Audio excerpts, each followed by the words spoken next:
Hi friends, this video shows how to allow install app from unknown source and fix app not installed error.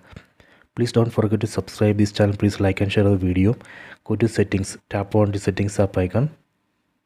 Go down, select privacy protection, set special permissions.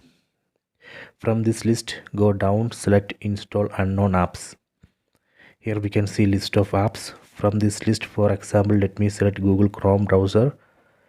Then enable this option, allow from this source. Tap here, select checkbox, tap on OK. So this way we can allow Google Chrome browser to download and install Android APK file from unknown source or internet.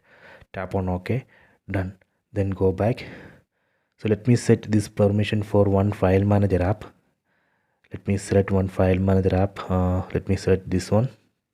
Then enable it. Tap select checkbox. Tap on OK.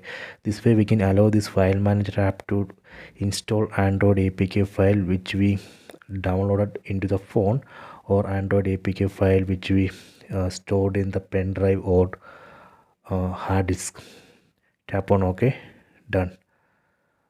So this way we can allow install app from unknown source and fix app not installed error. Please check it.